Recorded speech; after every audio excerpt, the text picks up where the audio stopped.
Good morning, good afternoon, good evening.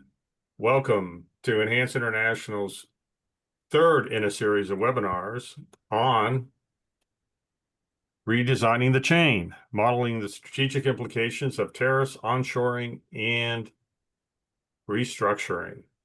So with us today, we have Chris White and Greg Schlegel, and our team of us that have done many webinars. We appreciate that you have come to attend today's webinar, and we hope that your family are happy and safe and healthy. This is the third of the series of webinars. Our first two webinars focused on first the impact of supply chain policy management. You can find those on the EIG website, as well as the physics of supply chains. Next webinar will be on Beyond the Dashboard, stress testing supply chains and structurally modeling add-ons. And we'll wrap it up with our fifth webinar on mapping the terrain. So please keep those in mind, those dates in mind. It'd be great to have you join us. So again, please feel free to enter into the chat and poll EV throughout the webinar, and we welcome comments at any time. With that, we'll get straight to the deliverables. The first deliverable is key variables to consider for short and long-term planning in a tariff world. And then we'll look to share some insights on the key trade-offs to guide strategic and tactical planning.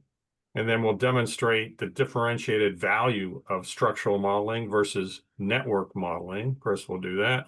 And then fourth, we'll share in the recommendations to navigate the new normal tariffed world. And fifth, but not least, we'll look at the value of trust in this new world, because as the world gets more complex and there's more trade-offs, trust becomes a bigger factor. With that, we're going to go right into it with Greg introducing himself in the Supply Chain Risk Management Consortium. Greg? Yeah, you bet. Thanks a lot, Jim. Pleasure to be here with you today to talk about our passion. This is who we are and what we do at the Supply Chain Risk Management Consortium. We're 33 companies, about 1,700 supply chain risk professionals around the globe. We more or less operate in three pillars. You can see them on the right: education, consulting, and software as a service associated with supply chain risk management. On the left, we have a couple of offerings. We have two certificate courses online, self-paced. You can receive a certificate. The two courses are geared around manufacturing, and the other is geared around public health care for logisticians.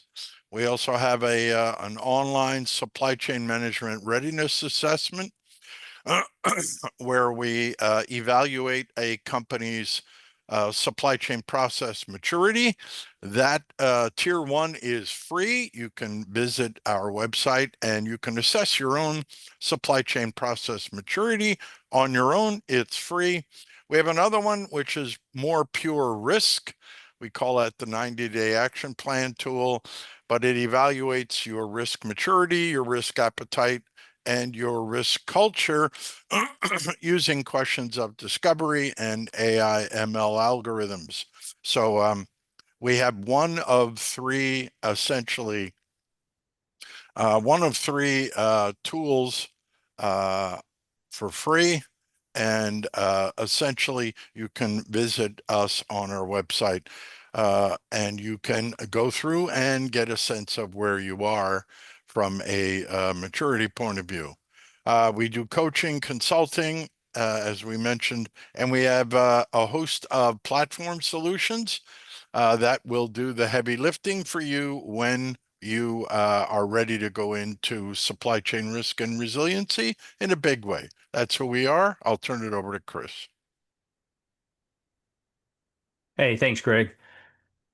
So my company, SCmBLOX, Supply Chain Management Blocks, it's a structural supply chain modeling tool. You'll actually see it in action. You'll see some of the results from it later on, so I'm not going to spend a lot of time, but it's a long-term strategic what-if analysis and planning tool for supply chains, where it looks at the entire supply chain as a system and sees how different companies and organizations and entities in that system act, react, and adjust over time, and what that means to the full supply chain. So different from network analyses that tend to be more static of here's a structure and let's understand what that is versus another structure. This actually shows you how to move from one structure to another and what those implications are. But you'll see more of that later, so I won't spend, I'll leave it at that for now.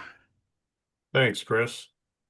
And Enhance International Group, we're a group of 80 partners covering consulting, SaaS solutions, and SaaS and group providers. And we focus on strategy to execution following the people, process, data, technology roadmap.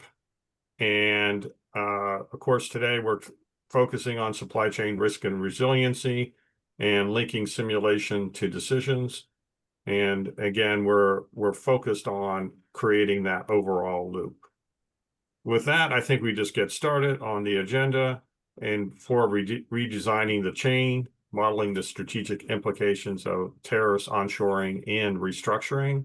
Our first agenda item will be focusing on the strategic framing of a new normal tariffed world. We have created a VUCA world of tariff world, so we got to figure out how to navigate it. What are those current challenges and approaches to mitigate the impact of tariffs? We'll talk about really what people are doing today. And then Chris will show you how structural modeling can help in this and bring it to life and creating really some very compelling insights that you'll see. And then we'll talk about redesigning for resilience and reviewing some alternative solutions and trade-offs. And then we'll look at trust as a catalyst for resiliency, because again, without trust, it doesn't matter. Nothing will pass through.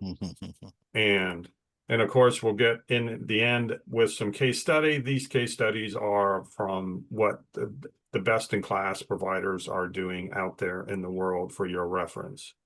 So we'll get started with Greg here on the tariff rates. Go, Greg. You bet. Thanks, Jim. We thought we'd start you off with kind of a gut check on tariffs. This is as of August of this year, so it's pretty recent. Very fluid. The data is from Visual Capitalists. They're friends of the consortium. They share data with us.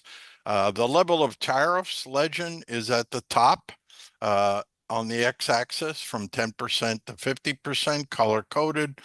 A little over 70 countries are identified at the bottom left, so you can take a look at that. The net is, folks, it's a very fluid situation. Every day it changes. Time will tell, and hopefully we'll be able to provide you with some insights and direction on navigating this VUCA world of tariffs. So with that, we'll move into something a little bit different at the outset.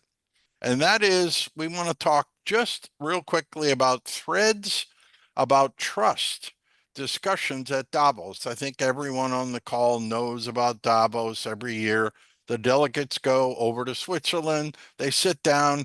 They talk about the classic issues of the globe. That's all good. But they actually talk about risk and produce a risk report. So one thread that was evident was a nervous optimism. And this comes from a friend of the consortium who goes every year and scribes out what the threads and sentiment is, and he shares that with us.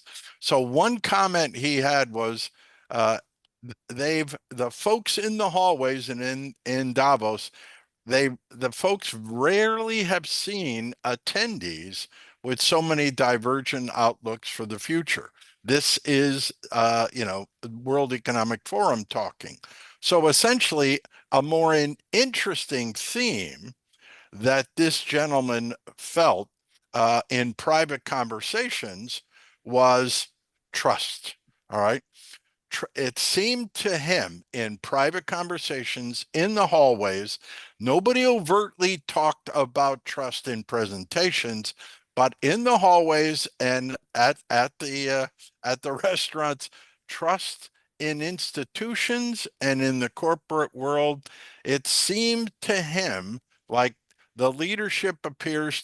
trust in leadership appears to be at an all-time low in the last 50 years. Very, very disturbing and concerning to all of us. All right. And then essentially, what did they talk about? They always talk about the classic direction: economics, tariffs, AI everywhere. Those are the classics. But what we thought was really interesting was his comments about the underlining current of a lack of trust between institutions and corporate companies, or countries, I should say.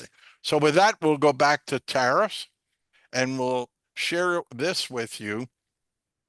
The surge of cargo into America's busiest container and handler complex, which is Los Angeles and Long Beach. This goes through 25 through August.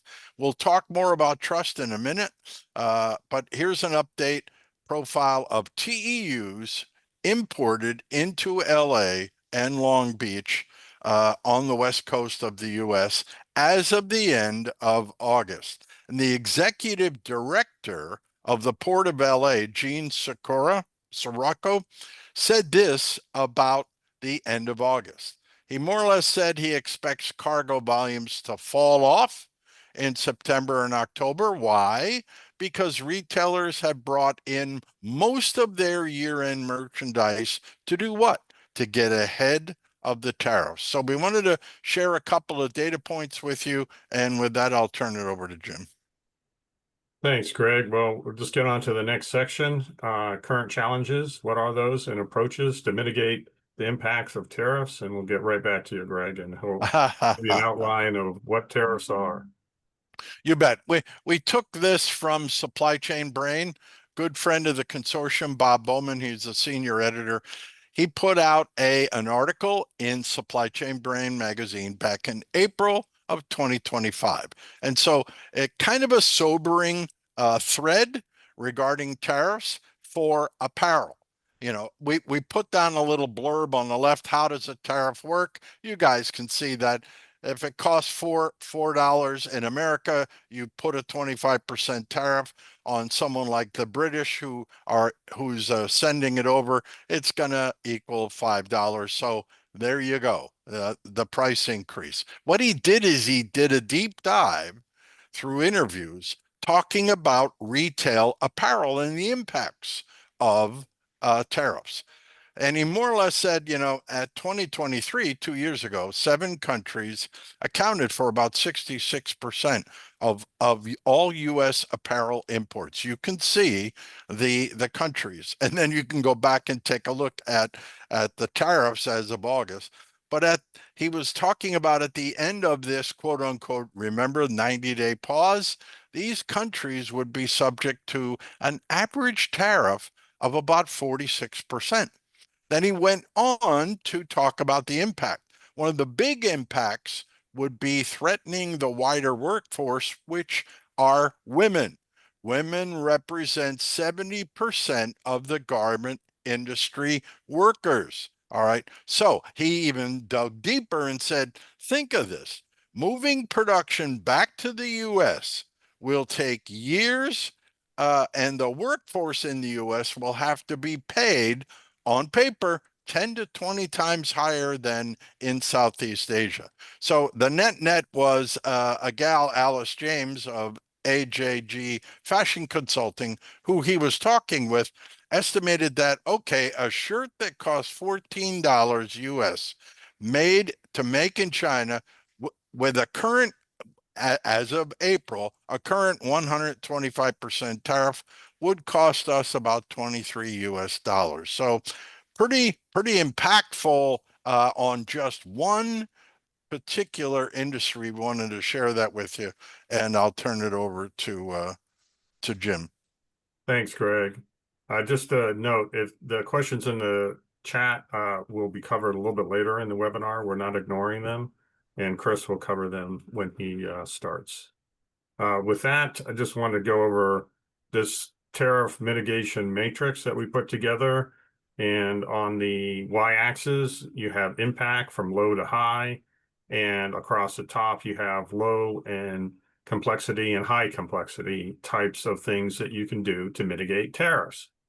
And the green balls are what you can do today. The blue are what you can do in 3 to 18 months. And the purple ones are going out a little bit further after 18 months. So what can we do? And what are people doing right now? Of course, these immediate ones here that we see, invoice and classification audit, that's classic, which is kind of funny, but maybe not funny. But these are what you should be doing all the time. So that's a cleanup that should be done. The duty drawback programs, of course, those are the things that you should be doing anyways, but they may help you making sure you're classified correctly with your goods, because those classifications are apt to change, and you got to be on top of that because you certainly don't want to be fined for that. A little bit low impact is invoice splitting to reduce dutiable base. That's like, oh, we might be able to get something out of that and squeeze it out. Well, it might work, it may not work. You got to watch yourself for that. And then as far as trying to do tariff re-engineering with minor product redesign, that's probably very high complex, but yet very low impact.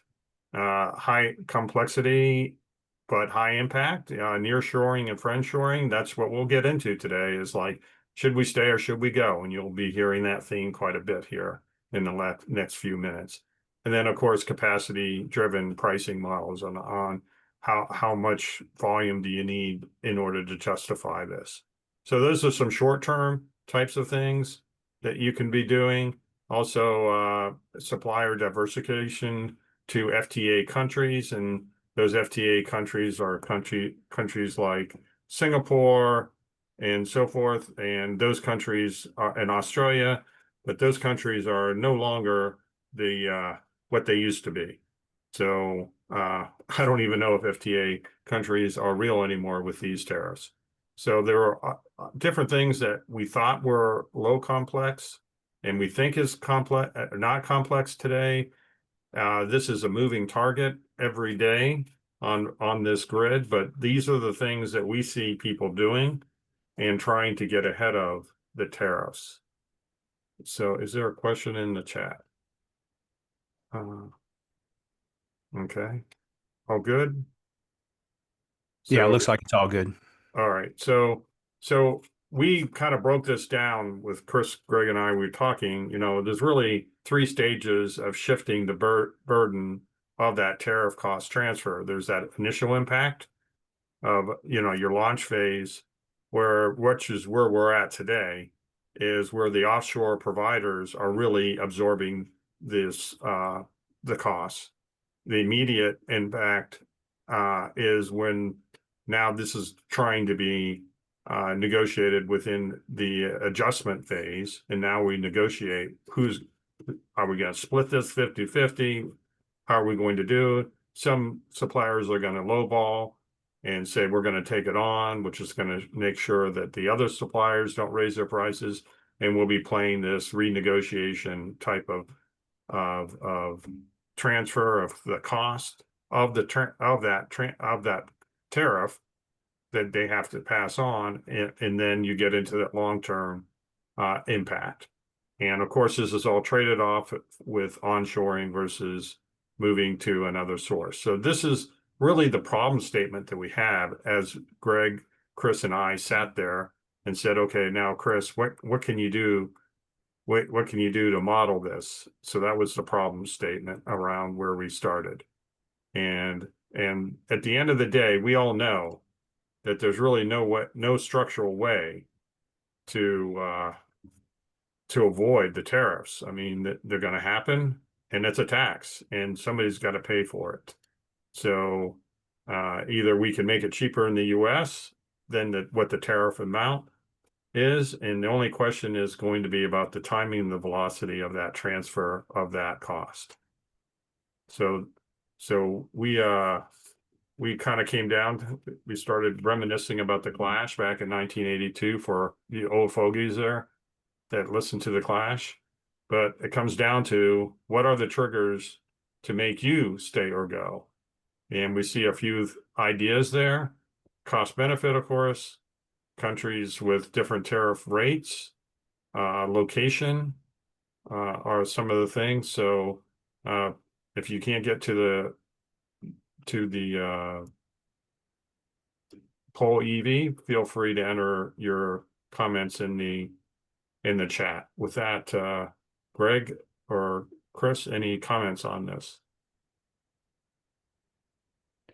Yeah, this is very interesting. And what's tough about this, we're going to go through an example in a little bit, but it's a very simplified example. This can get very, very, very complex quickly. And you can tell by just some of the things, inventory, the cost, what are the benefits? Well, what do we mean by benefits?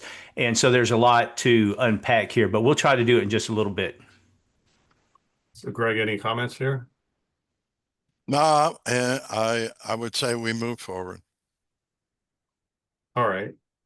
So cost is always the main thing. Who's going to own that cost? Where's that burden of that cost go? So with that, we're going to go to the structurally modeling in action, and Chris is going to take us through this.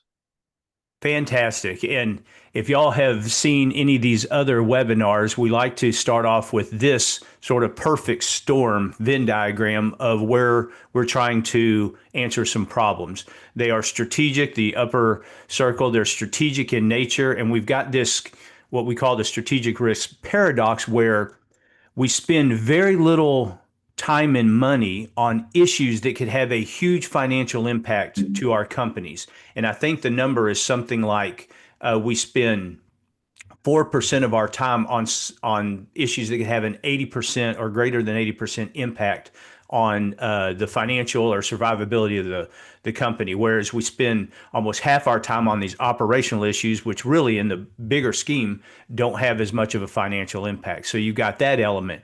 You've got this perspective in the lower left there, the strategic, tactical, operational, the different levels of where should we be paying attention. So you got this risk paradox where we're not doing enough in the strategic domain, enough analysis, and then you've got this perspective of there's many different timeframes. And then the last is simulation, and we use a specific type called structural modeling that you'll see in action here. And if you've seen any of the other webinars, that's what we've got. But in the end, they all kind of collapse in this one middle point that says, hey, in this VUCA world, volatility, uncertainty, complexity, ambiguity, you got to be very proactive. These things take time. You can't snap your fingers and have stuff in place already. These things take time to put in place. And so you have to be proactive to be able to do everything before you need it. So that's what we'll look into. And going back to Jim's, question, the big question is, when we're looking at tariffs, what's the minimum tariff rate difference that would make me, a company, want to redesign my supply chain? Because there's a lot of work in that. And let's take some simple extreme. If a tariff is 1%, we'll eat that, whatever, or even if it gets passed to the customer, not that big of a deal. We'll leave everything. But if a tariff is 1,000%, now we definitely need to change things. And so where are we in between, and what's that break-even point? Where's the inflection point or the tipping point where we need to change? So that's what we're going to try to address here. Now, if you've seen our other webinars, we're going to set it up. We're using the same model we've done in all the other ones just to be consistent. So it's a very simplified model where on the bottom we have a picture of what's happening within a company. Every company is producing something. They receive some raw material. They're trying to hold 4 weeks of inventory. They then produce. They have finished goods inventory. They're trying to hold 4 weeks of finished goods inventory, and then they deliver. And we're steady state of 100 orders a week. So everyone's receiving, producing, and delivering 100 orders a week in steady state, and they're holding 400 units in raw material and finished goods.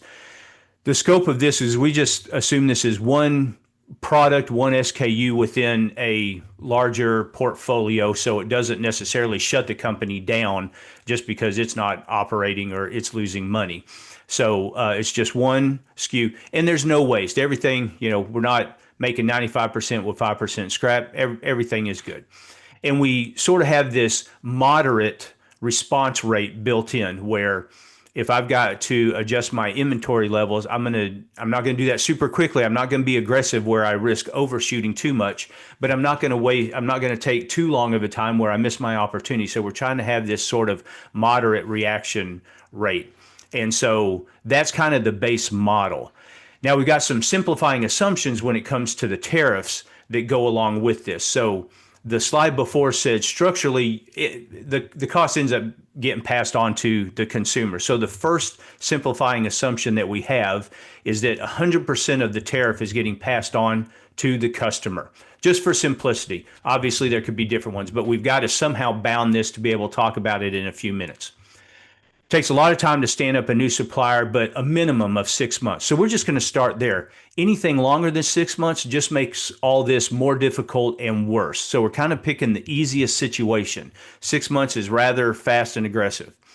We're going to assume a linear elasticity of demand, of customer demand when prices change. So if price increases by 10%, we're going to say that customer demand drops by 10%. So just for simplicity, it's linear.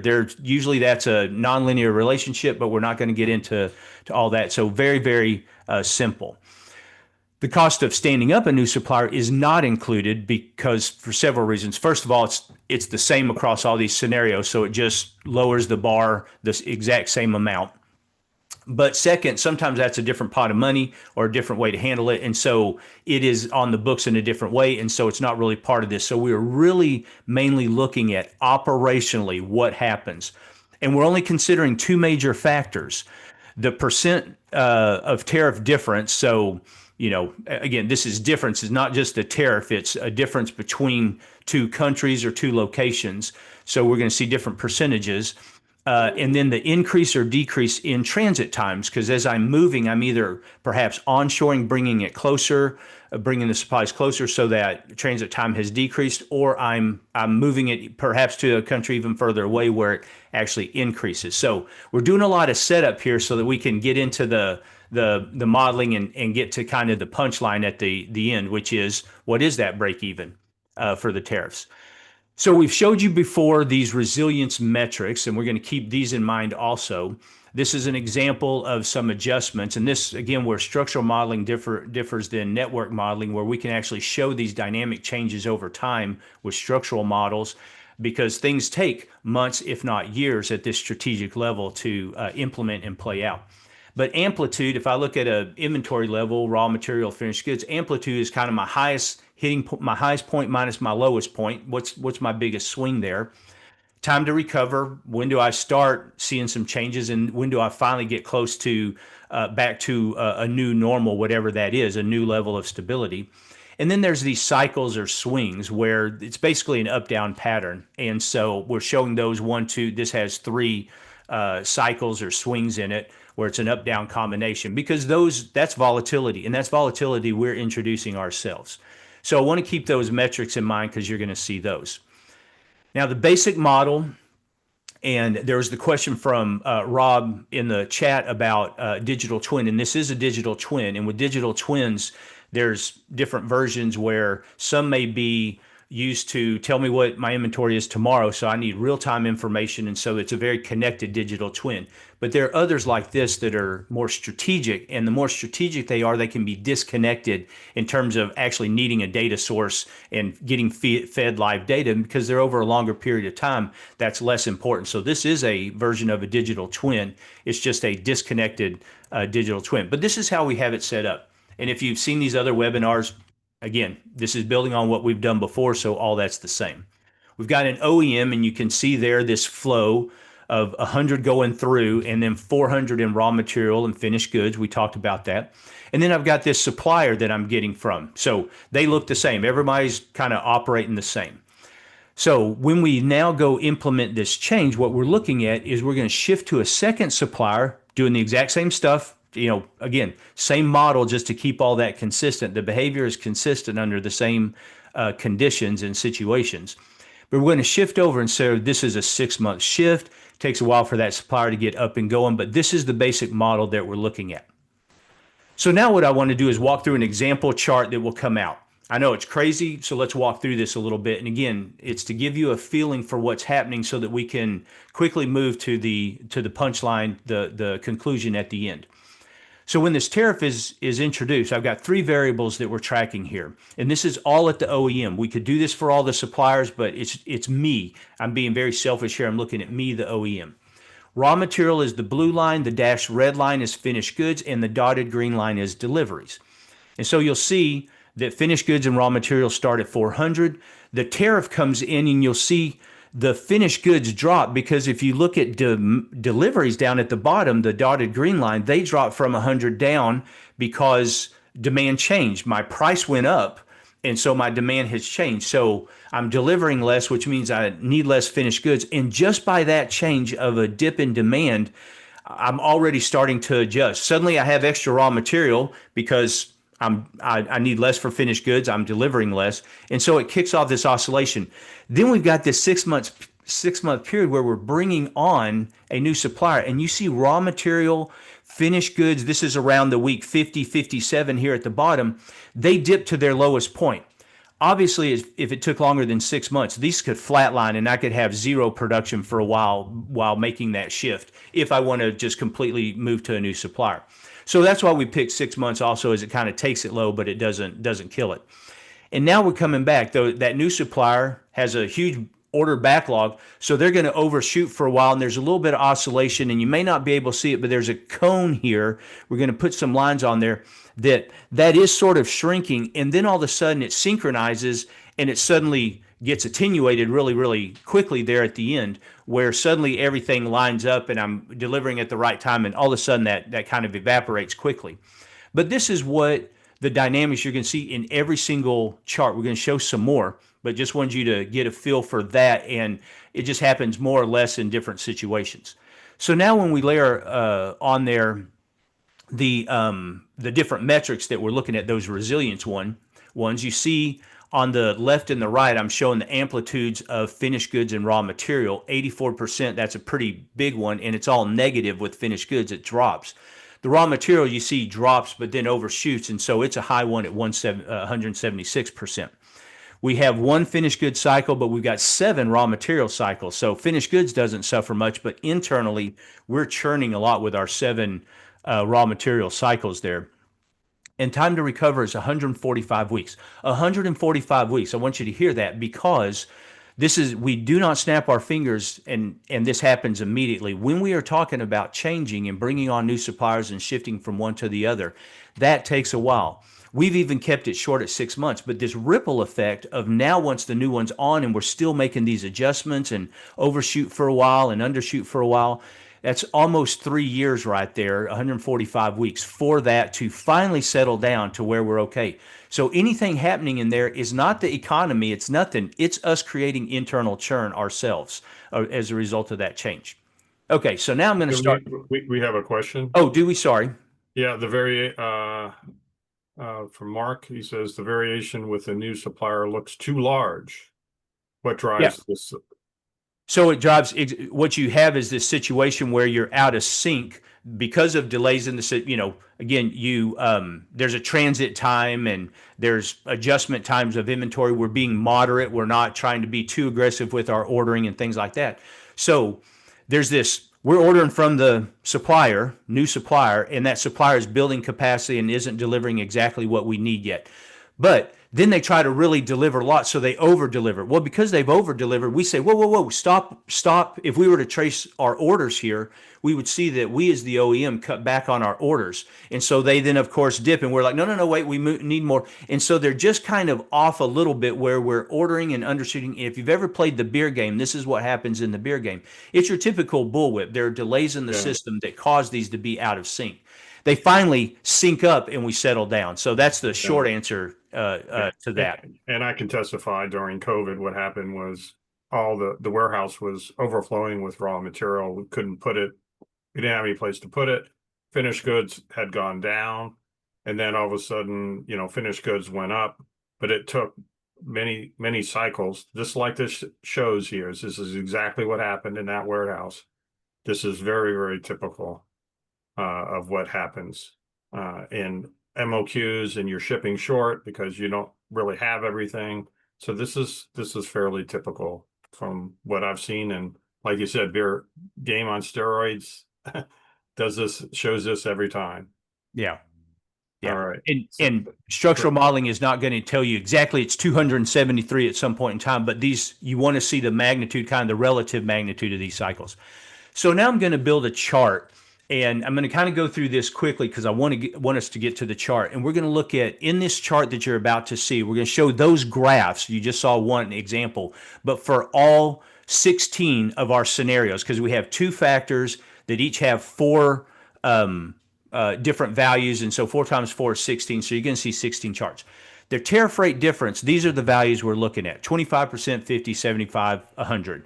There you go. And so that's going down. Going across is our transit time change. So you'll see a 0 right there, and underneath it says 2 weeks. That's our current transit time. We're going to allow for a -1, meaning I can decrease to a week by onshoring, but we're also going to have a +1 and a +2, meaning I'm going further away. Those countries that have lower tariffs, we saw that we don't do a lot of, like even in the apparel industry, we don't do a lot here. So I don't have the choice of suddenly onshoring. I may have to move to another country that's further away. So we're showing that 1, 2, 3, 4 weeks. So we're starting at 2, -1, +1, +2. So that's going across the top. These are all those scenarios. So you'll see it's roughly the same dynamics, just exaggerated in some situations. And so what I want to do is highlight kind of what's happening. As the transit time increases, the raw material and finished good amplitudes increase. So that's that resilience or lack of resilience. Cycles increase, so we're getting volatile, and their time to recover increases as well. As the tariff rate, if we kind of look at these isolated, as the tariff rate increases, what we'll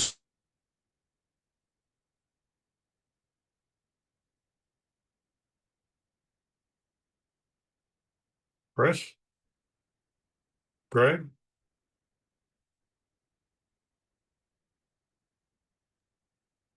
I'm here. We lost Chris.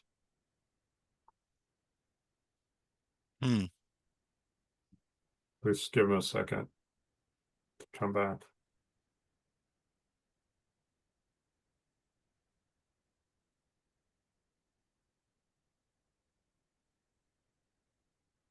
Sorry, Yeah. guys. Yep. We'll Kind of froze. He froze. He just dropped off, so he'll be back in a second. This is kind of an awkward place where it's kind of hard to go to another part of the talk, but and I saw Mark's second question there, but I think it's best that Chris answers that question, not me. See if there's anything else.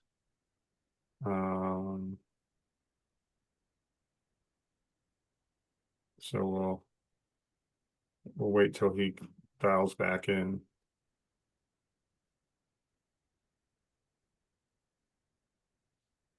If you have any other questions, feel free to ask in the chat. That Greg and I can answer, but on the modeling, I think it's best for Chris to answer.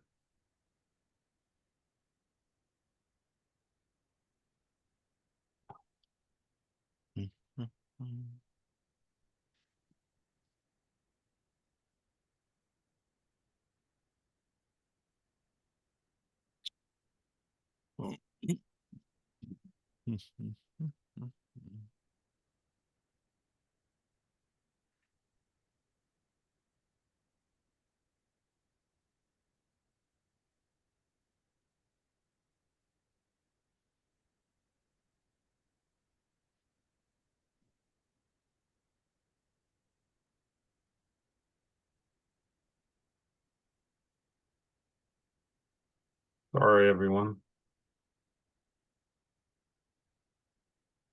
Get started here. He's trying to get. So he says he's got kicked off, trying to get back in. He's got the circle of life in front of him.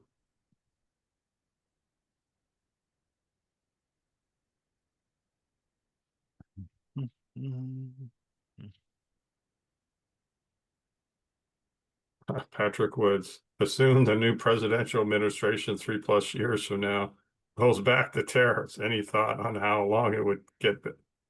It's going to just take, no matter where you're at, no matter how you change, we're gonna go through these perturbations. What we estimate, Greg, 12 to 18 months typically to go through these perturbations. Yeah, I think that's what we did during COVID. We developed the bullwhip effect for our clients, and it was anywhere from 15 to 18 months. Yeah. I'm back. I'm sorry about that. Patrick, I hope that answers your question. You bet. Yeah, Chris, go ahead. Not sure what happened. All right, so we're on this slide. This is great. So now we pop up.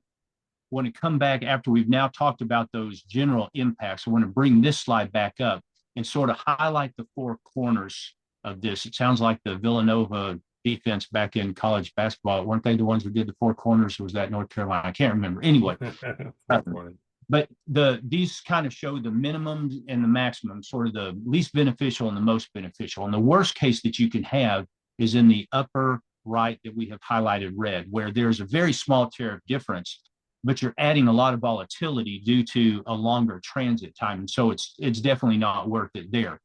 But the better situation is this lower left. And now we're proving what we all sort of want to do, which is bring it closer, whether that's truly into the United States or that's just on nearshoring or friendshoring, closer so that transit time is shorter. But it's a big tariff and makes it worth the while. That's why we're avoiding it. So this is just kind of highlighting those four, and we'll pick on those four in a little bit. So now I want to build a new chart, but I want to set this up first. It's the exact same 16 scenarios, but the axes are slightly different. We've switched them now. So now on the horizontal on the bottom is the tariff rate difference going from low to high. And now the transit time is going from low to high on the y-axis. And so now I want to put some numbers for break-even amounts. These are percentage comparisons to the baseline if we change nothing, the baseline profit that a company is making over this period of time. Green means we're making money. The bigger the bubble, the more money we're making. White means we're not. With red numbers means we're losing money. And so, and you see the bigger ones are, the bigger bubbles are the ones that we are losing the most money. And so you see those same four corners. We'll highlight those four to kind of let you know kind of the best, worst situation where, again, it's all four corners, but now they're kind of switched. So the best situation is this lower right. We'll put a circle around that here, where it's the lower right. And we've got the most profit because we're shortening our transit time. And we are also, we're shifting from a very, very large tariff. But you can see there's kind of on the left side are white and white bubbles with red numbers, and on the right side are green. So we can kind of see even here a break-even line, but let's actually draw a break-even line for you and show you what that looks like. And what's interesting, what this means is in the best possible situation in that the lower left part of that line, the best possible situation is that we've shortened the time, we've gotten closer, but even in that situation, the way we have this constructed, given, of course, it's based on the price and all the stuff we're using in the model and how much we're doing, but there's a 44% minimum tariff rate difference that makes it worth my while to make that change. If it's less than 44%, I actually do better staying there because it's not worth the change. It becomes worth the change once it's greater than 44%. But now let's trace that line, because maybe we're not in that situation. So if we trace that line, what we see is, well, if I happen to have, I've got no transit time improvement, it's a country or location that's about the same distance, 50% becomes that break even, or this is rounding off it, but somewhere around 50%. And then as it gets longer, it becomes 56% and then 62%. So if I've got to go somewhere further then to some other country further, I need a higher tariff rate to make that worthwhile. So this is just a very, very interesting chart. And not so much that this is saying this applies to everybody, but the concept is there that now with structural modeling, we can actually understand where we truly break even with our situation. Again, very simplified, only two factors being considered. There's a lot more to do, to consider here. And I see some questions. I'm on my phone, unfortunately, so I can't quite see some of those. When considering ocean freight, transit times changes can be much larger than 1 week. They can, absolutely. So again, this is just picking very simple examples and limiting us to only 16 simulation runs. If we wanted to pick 1 week, 1.5 weeks, 2 weeks, 2.5 weeks, or even do it by days, you could run hundreds of simulations to get a much more refined graph than this. Absolutely. So this is just a notional situation, but it's to show that you can do that. And if we start to kind of conclude on this. Well, one more question here. Oh, okay. I didn't see. Does this mean low tariffs means you can't break even? Does this mean low tariffs means you can't break even? That is correct. Giving the operational impact that it has in the volatility and the changes, because when we have too much inventory, you saw those oscillations of raw material inventory. And when that's high and we're paying for a lot of material, we've over ordered, our suppliers sent us too much. We've got too much. Our profit goes down. So our profit is changing through that whole time. And we're seeing these massive changes in profit being, we're doing well, we're not doing well, we're doing well. So, but over this time period, and again, you could change your time period, but over this time period, the 4-year time period that we used in this simulation, 44% within the bounds of this simulation. If it's not at least 44%, none of these, doesn't matter where you move it, it's not beneficial in the end. So this truly is a break even of showing you over this time period that this is what holds to be true. So now let's just kind of summarize what we've learned here. And the first thing that we learned is that changes in the transit time have a huge impact on the decision to redesign your supply chain because it introduces volatility. There's higher amplitudes that you have to deal with. When you have these oscillations, it's a longer time to recover. You essentially have created this bullwhip effect, and this impacts everyone, and obviously it impacts you in the supply chain. But the second big point is to now know we can actually calculate some minimum tariff rate differences that warrant or make it worthwhile, makes the juice worth the squeeze of redesigning our supply chain. Now, it's not, so the key thing is tariff rate is not the only variable to look at. Operationally, there are all these other considerations to make to see if it's worthwhile. We only picked a couple, but this opens the door to show what's possible. So thank you. I'll turn it back over to you, Jim. Yeah, so this is open discussion. If there's what triggers to make you stay or go, of course, we see cost is the highest one because a lot of people putting cost in.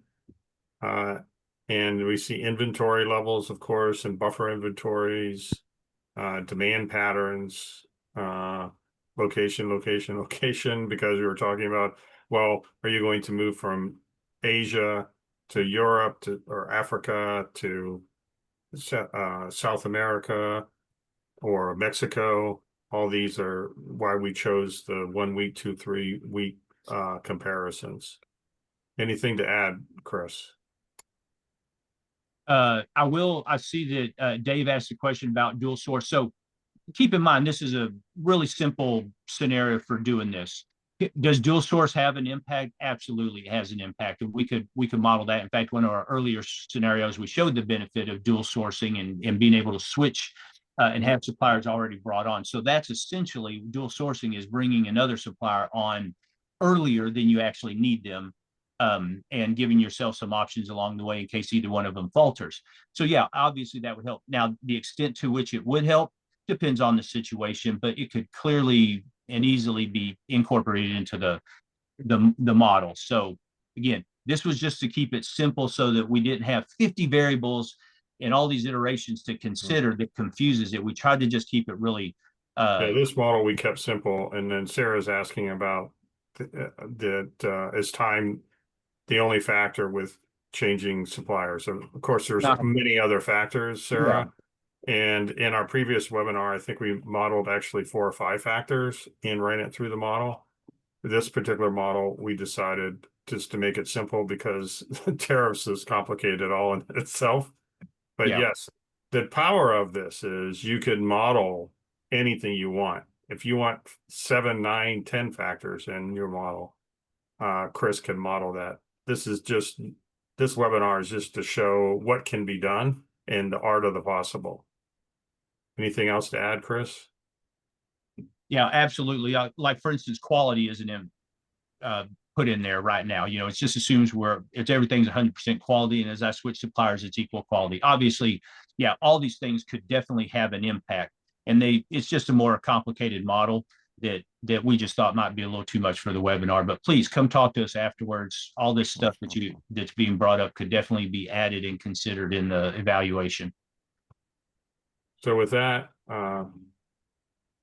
if my computer will cooperate, we'll go on to the next section, redesigning for resilience. And we'll let Greg do the moral of the story here. Greg? Yeah, you bet. The moral of our story is this: using structural simulation, which remember is really relationship based, we can provide some guidance in terms of if, when, and how regarding tariffs. All right. As Chris demonstrated, we can reveal inflection points, we call them, or trigger points over time so that you don't overcommit. And finally, we feel we have a methodology to help you make a tariff decision regarding, do I stay or do I go? And with that, I'll turn it over to Jim. Thanks, Greg. So we're going to talk a little bit about trust as a catalyst for resiliency. Greg mentioned it earlier. I'll just build on what Greg said earlier. You know, just as a rehash here, trust is the invisible infrastructure that accelerates decisions, reduces friction, and amplifies collaboration across every node of a system. So that's our definition of trust that we often use. There's many definitions out there. And as Greg said, from Davos, you know, trust is becoming a bigger and bigger topic these days. And the Supply Chain Risk Management Consortium, are coming out with something called the Trust Accelerator or Trust Acceleration Index that we'll be looking at launching in this next 4th quarter.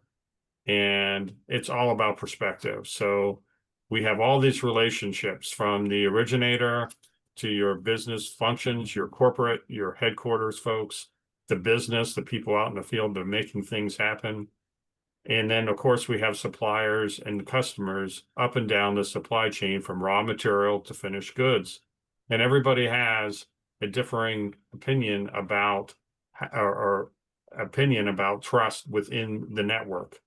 And one thing that we do know, and we've learned over time here, especially with our study, is that, you know, with trust is speed. So speed is directly correlated with trust.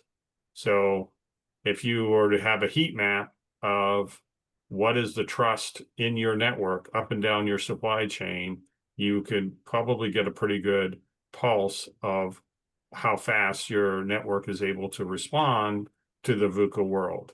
And we look at it from 3 perspectives: balanced scorecard from the top down, the supply chain management perspective, and from a supply chain risk and resiliency perspective.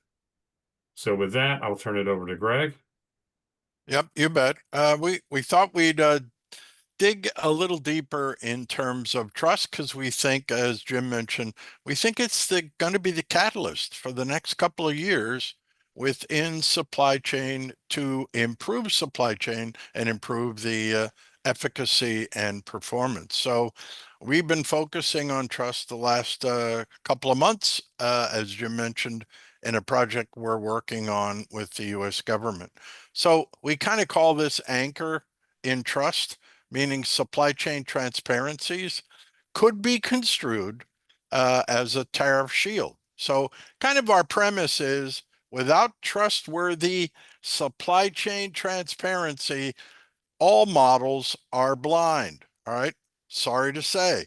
Transparency in supply chain, we think minimizes the tariff risk. All right.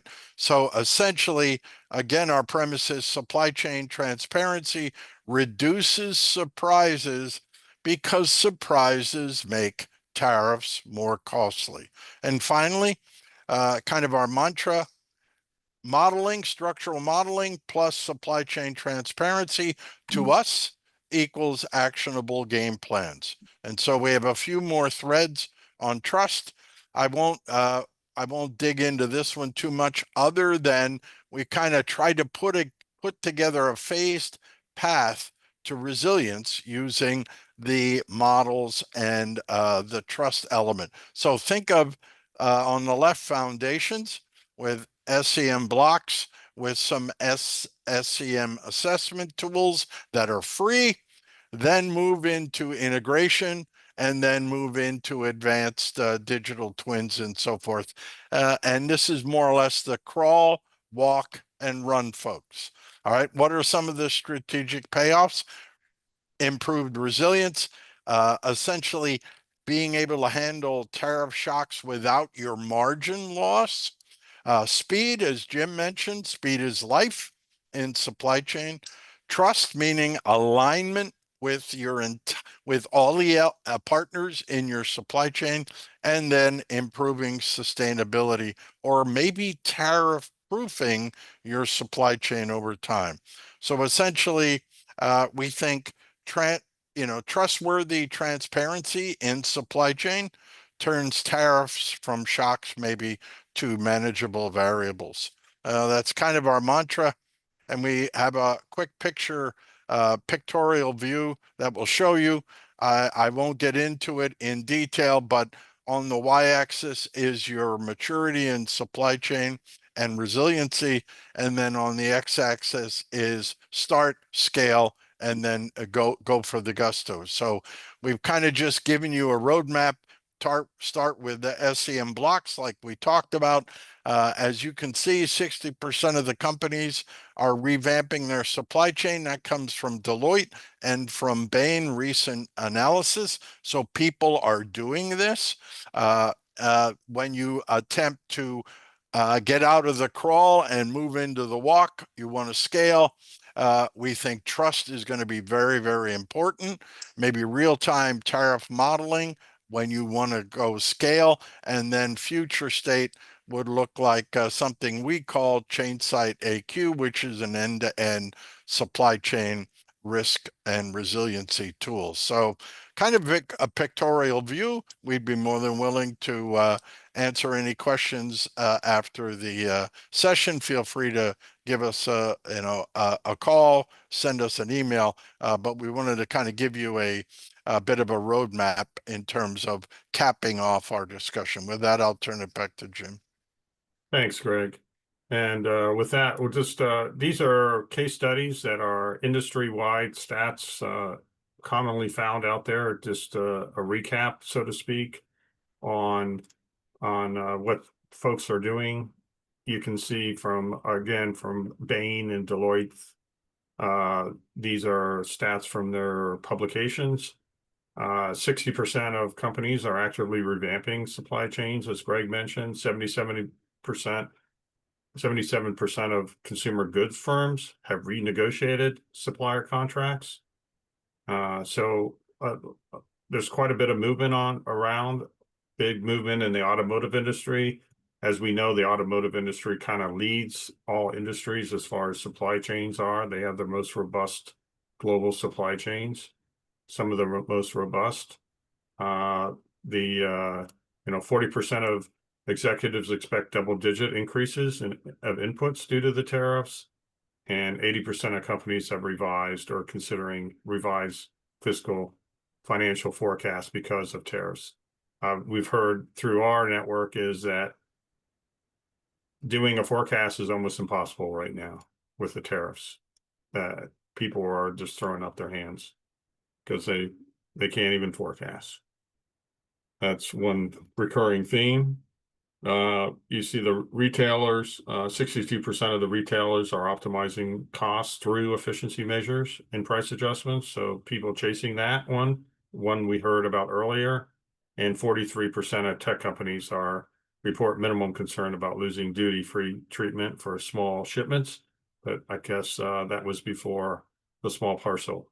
So whatever you assume, you can be sure it's going to be disrupted because we live in a VUCA world, and that's just the way things are being laid out. So what are some of the things the big three consulting firms have been doing to help some of the big companies out there, the Fortune 50, let's say, General Motors, EV batteries, 78% of auto firms onshoring. So here's an onshoring row, and then nearshoring, diversification and automation, and trying to avoid the tariff, being more resilient, speed of market, incentive capture. So this is the summary of some of the things that have been occurring over the last year or two with the VUCA world, and now into the tariff world, what different manufacturers are doing, the big manufacturers are doing to try to offset the tariffs. So quite a bit of work underway. So just wanted to give you an indication of what's going on out in the world. With that, I will turn it over to Chris to wrap it up. Yeah, absolutely. So, again, this chart is a very meaningful and let's say innovative chart that has not been created yet. This capability of truly being able to say what tariff rate makes it worthwhile to make this move with the long-term consideration of all the operational impacts. And so that's what we're doing here. And we'd love to talk with you, to help you understand in your particular situation. Again, we didn't model everything as the questions, people ask tons of questions. Obviously, we didn't capture everything just to keep it simple for purposes of this webinar, but can absolutely be more complex and be tailored to your situation. But we'd love to help you understand what your inflection and trigger points are in the exact situation you're dealing with. So yeah, this has been really fun to put together. Thanks, Jim. Thanks, Chris, for your hard work building up these models and taking on the challenge of putting together to a lot of interesting conversations. But there's a lot of different directions Chris can go in. So please do reach out and to talk with Chris or Greg or I on what can be done. And with that, we're going to close it out. Just the deliverables. If there's any deliverable here that we didn't cover or another deliverable that you're looking for, please do let us know. We're always here to help and very, very open for questions. We love them. We love the challenge, right, Chris? Greg? Exactly. And with our list of the following webinars, yeah, let's just build on that. There were questions of, what else can be done. And that's what we're going to get into in some of the next couple of webinars is how do you stress test your supply chain? And then how do you actually minimize impacts, or what can you do to minimize? Because some of it you just may have to live with, but how can we minimize that as much as possible? There's typically not an optimal in this situation. Great. The questions are very aligned, and that's how we set up the webinars. It was a setup. So all those questions were exactly on our mind, but just a little bit before our time to be able to talk ahead of us already. Yeah, that's great. Then we know we're on the right track. So we laid this out correctly. Perfect. With that, Greg, any closing comments? No, hopefully everyone found it insightful, and we wish everyone the best in this VUCA world because it's rough and ready at the moment. Chris, closing comments? Now, it was really fun to put together and to see kind of push the structural modeling to really answer a big question in today's world right now. Is there are all these tariffs, and when do we act and react and do something? And so it was very rewarding to me to walk through an example and see that there's a pathway. Yeah, and I want to thank everyone for joining and of course, Greg and Chris putting together the webinar. I just think it's very revealing. I think it's a first of a kind analysis, and there's so many different, more interesting analysis that can be done here. And we encourage you to reach out to us and ask us more compelling questions so we can make the next webinar even better. And thank you for your time and have a great day. Thanks, everybody.